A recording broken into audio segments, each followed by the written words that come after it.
Doctor होना चाहिए ताकि आपको सही समय पर अपनी बीमारी का पता लग सके। अब बोल दिया, नोटिफाई हो गया कि 100 बेड का हॉस्पिटल है और डॉक्टर देखिए तो 2 ही है। स्टाफ नर्स से काम चल रहा है या लेबोरेटरी टेक्नीशियन से वही देख के दवाई दे रहा है।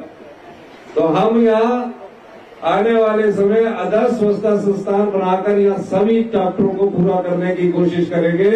पिछले दिनों भी मैंने कुछ यहाँ डॉक्टर आपने मुझे बोला था और हमने वो डॉक्टर यहाँ भेजे थे। एसडीएम ऑफिस की बात कही, अभी तक हमने कहीं कोई भी नहीं खोला, घोषणाएं जरूर की है लेकिन उसको भी यहाँ खोला जाएगा, लेकिन आने वाले समय में खोला जाएगा। उसके लिए आपको थोड़ा समय हमें देना पड़ेगा। शोगी में इन्होंने हमारा एक इलेक्ट्रिसिटी का सब डिवीजन ऑफिस खोलने की बात की है। ये दोनों खोले जाएंगे लेकिन थोड़ा आपने मुझे समय देना। भी कहीं भी नहीं हमने खोले। मैं अभी पालनपुर भी गया, वहां भी वीडियो ब्लॉग खोलना था। हम इसको अगले फाइनेंशियल ईयर में अप्रैल में जो शुरू होता है उसमें बजट का प्रावधान करके आगे इसको खोलने का प्रावधान करेंगे। और जब आपका एसडीएम ऑफिस खुलना है तो उसके लिए मिनी सचिवालय होना जरूरी है, कंबाइंड ऑफिस होना जरूरी है। पहले हम उस बिल्डिंग का शिलान्यास करेंगे ताकि वो जल्दी बने, उसके बाद उसमें एसडीएम ऑफिस खोलेंगे तो उस मिनी सचिवालय को जितना भी पैसा लगेगा हमारी सरकार उसको उपलब्ध करवाएगी और आने वाले समय में उसका शिलान्यास भी किया जाएगा ताकि वहां एसडीएम ऑफिस हम खोल सके। तो ये 3 मांगे तो आपकी प्रमुखता से थी। और ट्रांसपोर्ट का तो बहुत अच्छा बस स्टैंड बना है, बसें वहां बहुत चलाएंगे, ये मंत्री भी चलाएंगे। ये इसलिए क्योंकि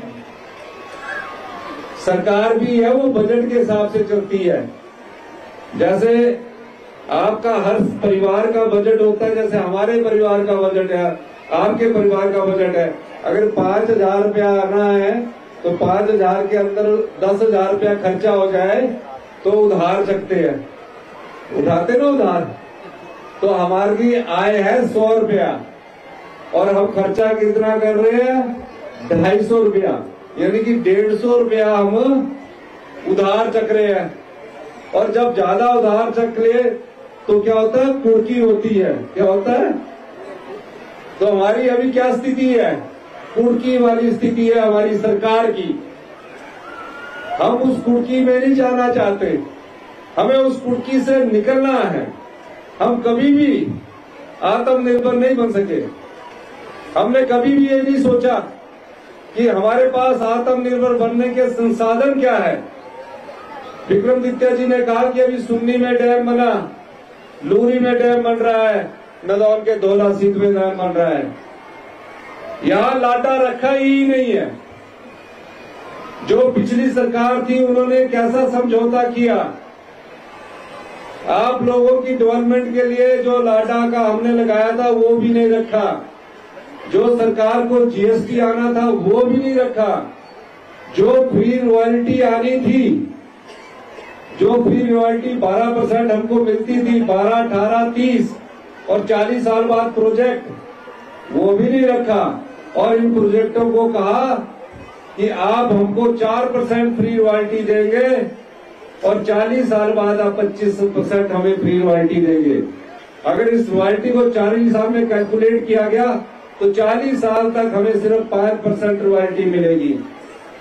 मुझे जब इस चीज का पता लगा मैंने तुरंत अधिकारियों की बैठक बुलाई और मैंने कहा या तो HABNL हमारी जो शर्तें हैं 12%, 18%, 30% और लाडा, ये हमें उपलब्ध करवाए, वरना हम इस प्रोजेक्ट को कैंसिल कर रहे हैं। हम इस प्रोजेक्ट को टेक ओवर कर लेंगे। हमारे नोटिस के खिलाफ ये हाई कोर्ट चलेंगे। देना नहीं चाहते हिमाचल का जल, जो हमारा रॉ मटेरियल है, ये पानी हमारा रॉ मटेरियल है। जब इससे बिजली बनेगी तो ये फिनिश गुड होगा और हम अपने रॉ मटेरियल संसाधनों को ऐसे लुटने नहीं देंगे। हाई कोर्ट ने बोला कोई कोरेसिव एक्शन नहीं होना चाहिए, कोई कठोर एक्शन नहीं होना चाहिए। और पिछले दिनों जब भारत सरकार के पावर सेक्रेटरी ने मीटिंग बुलाई, वहां भी इन लोगों ने ये स्टैंड रखा। मैं इस मंच के माध्यम से कहना चाहता हूं, हिमाचल के लोगों के अधिकार अगर आप सुरक्षित रखेंगे तो ये प्रोजेक्ट मिलेगा। अगर हिमाचल के लोगों के अधिकार ये सुरक्षित नहीं रखेंगे तो सरकार इन्हें टेक ओवर कर लेगी, इसे कोई नहीं रोक सकता। हम कोर्ट में भी एफिडेविट देने जा रहे हैं, चाहे जितना मर्जी खर्चा कर दिया। एक तो पूछा भी नहीं, एमओयू किया इंप्लीमेंट एग्रीमेंट से पहले, पूछा तक भी नहीं कि हम काम स्टार्ट कर दें। तब हिमाचलियों को पूछना भी नहीं, देना भी कुछ नहीं, तो हमारे को किस चीज की इन्वेस्टमेंट लेनी है? अगर आपने हिमाचल को कर्जे के बोझ से निकालना है तो दो चीजें हमारे पास है, एक पानी और एक टूरिज्म। 15,000 का काम कर रहे हैं। क्यों कर रहे हैं? क्योंकि जो हमारे संसाधन थे वो हम लुटाते जा रहे हैं। हमने उनसे सोचा भी नहीं कि इस पानी से हम ही बनाए ताकि गरीब आदमी का भला हो सके।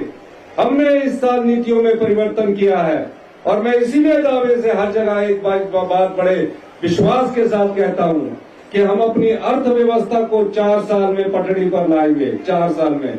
और 10 साल में से 10 महीने बीत चुके हैं। हम 10 साल में हिमाचल प्रदेश हिंदुस्तान का सबसे समृद्धशाली और अमीर राज्य बनेगा। हम अपनी नीतियों के द्वारा ये परिवर्तन लाने जा रहे हैं। ये लोग बड़ी बड़ी बातें करते हैं।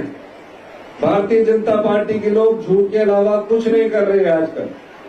बस किस कुर्सी मिल जाए, ये कुर्सी के लिए कुछ भी कहने को तैयार है। हमने कई बार कहा है, हम कुर्सी के लिए नहीं आए हैं, हम सत्ता में सत्ता सुख के लिए नहीं आए हैं, हम व्यवस्था परिवर्तन करने के लिए आए हैं। जहां आम आदमी को न्याय मिले, गरीब आदमी को न्याय मिले, किसान को न्याय मिले, महिलाओं को सम्मान मिले और बच्चों को अच्छी शिक्षा मिले, आम आदमी को अच्छा हेल्थ सिस्टम मिले, इस दृष्टि से हम काम कर रहे हैं। कुछ ही दिनों में आप देखेंगे पूरे आपके जितने भी लोग हमारे यहाँ बैठे हैं, दिसंबर तक आपको हेल्थ का एक कार्ड मिलने वाला है।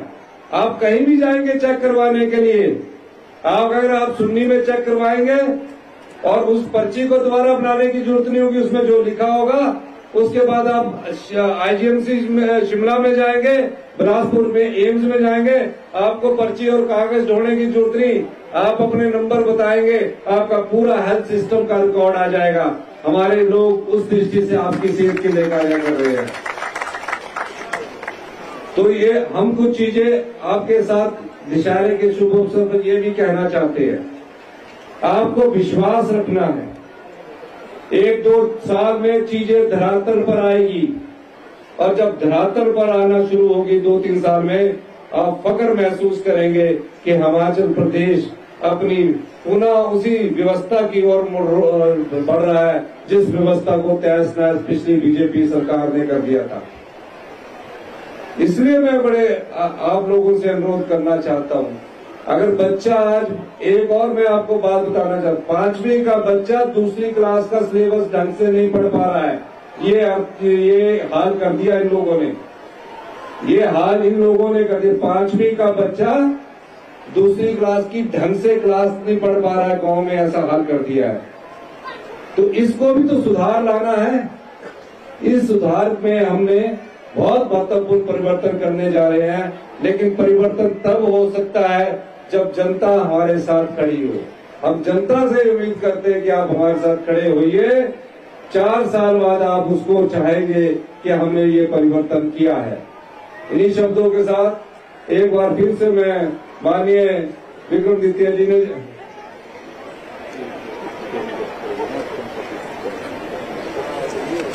ये आगे अभी भी आपकी चिंता कर रहे हैं और ये मेरे से ज्यादा जानते हैं कि कितने पैसे मेरे पास है। अब ऐसा है ना, पैसे नहीं है। अब ये मेरे से ज्यादा जानते, रोज तो ये मुझसे लड़ते हैं कि मेरा इतने करोड़ आपने एलओसी काट दिया। और इन्होंने जो कहा है, जब हम एसडीएम का शिलान्यास करने आएंगे तो कुछ मांगे उस समय के लिए भी हम रखते हैं। और जो बसेस के बारे में कहा, उस बसेस के बारे में मैं विचार करूंगा। आपने मेरी बात सुनी, आपका बहुत बहुत धन्यवाद। जय हिंद, जय भारत।